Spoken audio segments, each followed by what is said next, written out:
Baik teman-teman semuanya, ini ada kabar terbaru yang sangat luar biasa.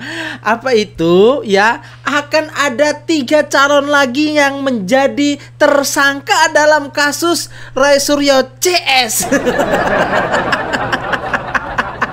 Wah, bisa nambah gitu? Bisa lah. Yang tadinya cuma 5 orang, kemudian menjadi 12 orang, terus nambah lagi 3 orang lagi. Berarti berapa? 15 orang.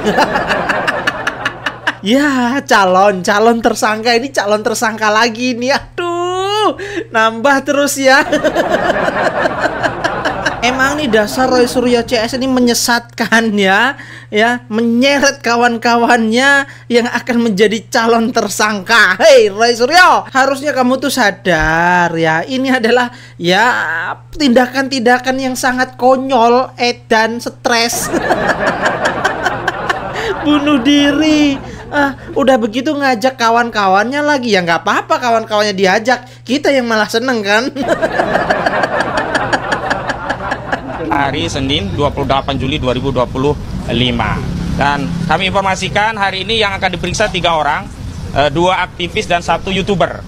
Pertama yang diperiksa adalah Dr. Yulia Widyaningsih MM.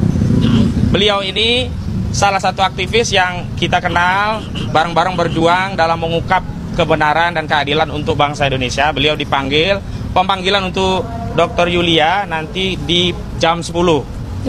Jam 11. Yang kedua Sunarto ya. Sunarto ini, Bung Sunarto adalah YouTuber, panggilannya jam 10. Pasalnya juga sama seperti yang saya sebutkan tadi. Kemudian yang ketiga ada aktivis Rahmat Himran. Nah, nanti agak siang ya, jam 1, tapi nanti kami akan koordinasikan apakah bisa diperiksa lebih awal. Yang jelas kami semua hadir memenuhi panggilan dari penyidik Polda Metro Jaya sebagai wujud daripada ketaatan warga negara pada hukum. Bahkan ada Bung Rahmat Himran, beliau kondisinya sakit ini. Bahkan mohon maaf fotonya ya, foto. Nah, ini mohon maaf kenapa tidak kami tunjukkan, tolong kaki Bung Rahmat Himran ini sedang dalam kondisi berat begitu ya. Sakitnya berat, kena gula. Tadinya ada benjol dari apa sebelumnya? Bisul, dioperasi dan membengkak seperti ini kondisinya. Tapi sekali lagi karena sebagai warga negara yang baik, Bung Rahmat Himran tetap datang memenuhi panggilan penyidik walaupun dia warga negara biasa. Gara-gara Rismond Roy Suryo CS ya, ini aki-aki, nenek-nenek semua ya terseret ikut calon tersangka seperti Roy Suryo CS. Parah nih Roy Suryo nih ya. Mereka yang ngajak kawan-kawannya yang itu sampai sakit begitu kan. Kasihan nanti gimana kalau di penjara kan. Ini apalagi nenek-nenek nih ya kan, suaranya udah kelihatan banget nek. Ngapain sih ngikutin jejak Roy Suryo CS sama Rismond nih. Gendeng kabeh. Ya, jadi Polda Metro Jaya memanggil saksi. Ya, ini udah naik statusnya ke penyidikan. Ya, jadi ada 3 lagi orang yang kemungkinan akan menjadi calon tersangka. Itu tadi ada Dr. Yulia, ya, kemudian YouTuber Sunarto, dan sama siapa tadi? Aktivis ya, yang katanya sedang sakit. Udah tahu sakit, ikut-ikutan yang begini. Ya, geblek emang orang ini ya. Udah tahu ya Roy Suryo, Rismond dan kawan-kawannya itu pasti masuk penjara. Kenapa masih aja ada yang ikut, ada yang percaya gitu loh? Logikanya kemana, akal pikirannya itu kemana gitu loh? Atau mungkin karena rata-rata kan pendukungnya kakek-kakek, nenek-nenek yang pemikirannya tuh sudah nggak jernih lagi. Ya cuman yang dipikirkan tuh ya seperti anak kecil lagi lah ya. Ini kan mereka itu sebagai ahli harus dipertanyakan gitu loh. Kok tidak mencerminkan seorang ahli analisis gitu ya, tunjukkan keilmuannya. Nah ini kan bisanya hanya menuduh, menfitnah, ya penghasutan. Itu kan mereka. Nah sampai sekarang mereka tidak bisa membuktikan ijazah palsu itu seperti apa. Nggak bisa. Yang dianalisis aja bukan ijazah yang asli ya. Mereka itu tidak capable dari segi pendidikan, pengalaman, tidak dua orang nih, Pak Roy sama Pak Rismon. Ya, Roy. Menurut saya, analisa saya, belum tentu ada yang pernah melihat asli. Maaf ya. Kalau belum tentu, belum ada yang lihat aslinya, kenapa yang kopi kok malah dianalisa gitu? Iya, terpaksa cara mereka meneliti dari digital itu. Skripsi palsu, dugaan penipuan publik tahun 2017, kami punya banyak senjata ini. Ini instruksi partai. Terserah, mau partai mewakili partai atau pribadi.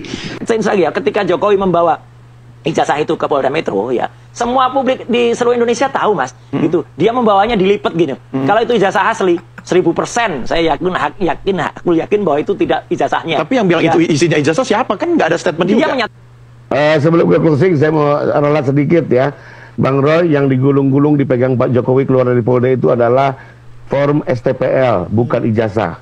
Ijazahnya di tangan ajudannya. Jadi ini kembali lagi kadang mengamati sesuatu, menyimpulkan sesuatu padahal tidak sesuai dengan yang sebenarnya. Ngefans banget Anda sama Pak Jokowi. Memang ngefans saya, tahun 2014 saya coblos Pak Jokowi.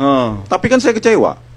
Saya kecewa karena ya tadi itu kenapa janji-janji SMK-nya itu nggak di ya wajar, saya punya opini politik dong sebagai warga negara pembayar pajak. Iya, iya. Masa dilarang hanya? Jadi kalau pertanyaannya mungkin pertanyaan klise, kalau saya tanya sampai kapan ini berakhir, belum tentu berakhir begitu kan? Ya makanya tunjukkan saja kalau memang ini mau berakhir. Kalau enggak, ayo kita sama-sama ke Solo. Kita tunjukkan. Saya sebagai nggak presiden aja pun saya tunjukkan. Ya. Ayo sama-sama, kan begitu. Awal memang sudah ada kesalahan. Ya coba kalau perhatikan aslinya, pasti juga dianalisa gitu loh. Udah dijawab. Berulang-ulang, banyak orang bicara sesuatu yang analog tidak mungkin diuji secara digital. Gampangnya, untuk menguji uang palsu, apakah uang palsu yang diperiksa atau uang palsu ini kita foto, lalu fotonya yang kita uji. Kalau kita sudah sepakat dulu bahwa analog harus dengan analog, pertanyaannya, siapa lembaga hukum yang berwenang melakukan pengujian analog di Indonesia? Ya, laboratorium forensik. Anda meragukan Rismon dan Roy? Kami dapat informasi nih, mereka itu tidak capable dari segi pendidikan, pengalaman. Mereka siapa ini mereka? Dua orang nih, Pak Roy sama Pak Rismon. Ya, Roy CS. Di gelar kita sudah jelaskan, tidak memiliki brevet, ya tidak, pendidikannya juga tidak linear. Jadi ini seorang ahli ini, yang dua ahli katanya, Rismon, Roy Suryo, sangat-sangat diragukan sekali ya dari segi pendidikannya, pengalamannya. Pendidikannya juga nggak linear Roy Suryo, pengalamannya juga nggak ada. Prestasi mereka itu apa? Ini kan sangat diragukan sekali gitu loh. Apalagi Roy Suryo, mantan narapidana. Apa yang dipercaya dari mantan narapidana? Maling panci. Sampai sekarang pancinya belum dikembalikan. Masih ada yang percaya gitu loh dengan Roy Suryo ini. Sangat dungu sekali pemikiran orang-orang yang mendukung Roy Suryo ini. Banyak yang nanya juga ke kita. Waktu Prof jadi menterinya Pak Jokowi, apakah soal ijazah ini jadi bahasan? Terus Pak Jokowi bertanya. Nggak ada bahasan di kabinet, tapi sudah ada di pengadilan. Oh iya. Iya kan? Iya kan? Sudah ada gugatan ya, Bro? Sudah ada gugatan. Kan zaman saya masih menteri, ya itu urusan pengadilan kan. Di kabinet tidak pernah dibahas karena kita anggap itu tidak menjadi masalah pemerintah lah. Orang rakyat menemukan itu ya diajukan ke pengadilan dan sudah dinyatakan tidak dapat diterima di dua pengadilan. Ya pengadilan negeri untuk kasus perdatanya, pengadilan tata usaha negara. Sudah dinyatakan tidak diterima, tidak berwenang karena baik pengadilan negeri maupun perdata. Kalau menggugat suatu ijazah itu harus ada orang yang dirugikan. Lalu Anda yang menggugat itu ruginya apa? Ya, Anda tidak rugi kan seumpama ijazah saya palsu misalnya. Anda kan tidak rugi apa-apa. Anda tidak boleh gugat dong, Anda tidak rugi. Itu di hukum perdata harus yang rugi. Di hukum tata negara juga. Di perbuatan melawan hukum juga. Jangan sembarangan karena ada, Pak, kan gugatan bukan hanya sengketa perdata.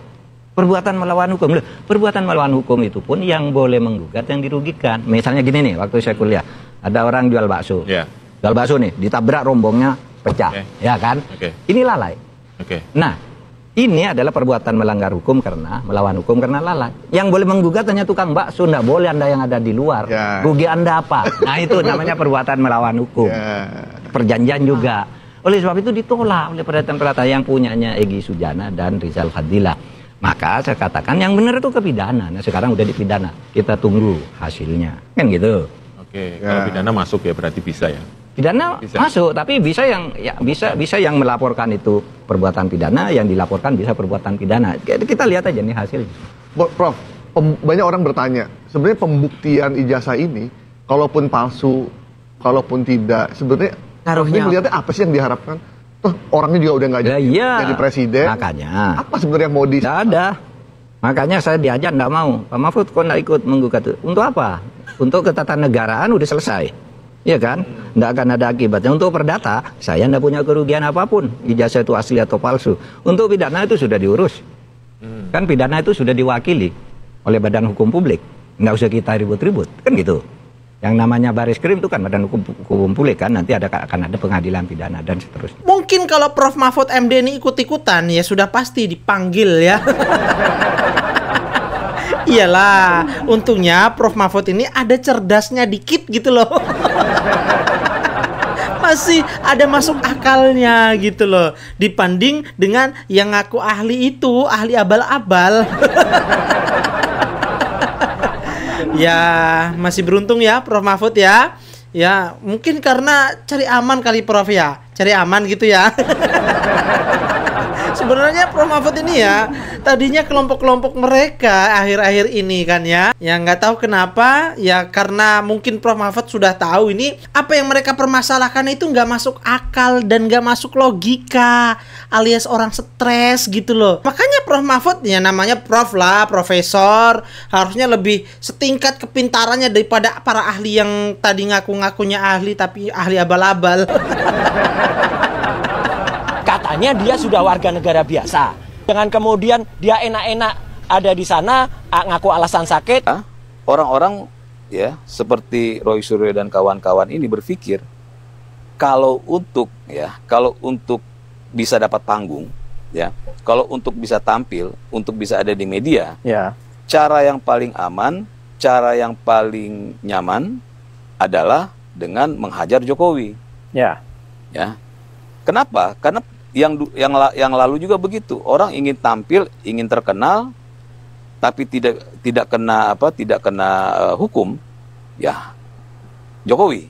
Yang kedua adalah soal pelapor utama, saudara JKW tadi, ya. Nah, dia harus hadir. Dan kalau yang saya dengar tadi dari Pak Ahmad Kosinudin, ya bahwa dia katanya sakit, ya katanya ya, tapi hadir di salah satu kongres partai. Sekarang banyak orang-orang yang merasa dirinya pinter, ya mungkin gelarnya banyak, ya sekolahnya mungkin hebat, mengangkat dirinya menjadi orang terpinter. Semua dikomentari.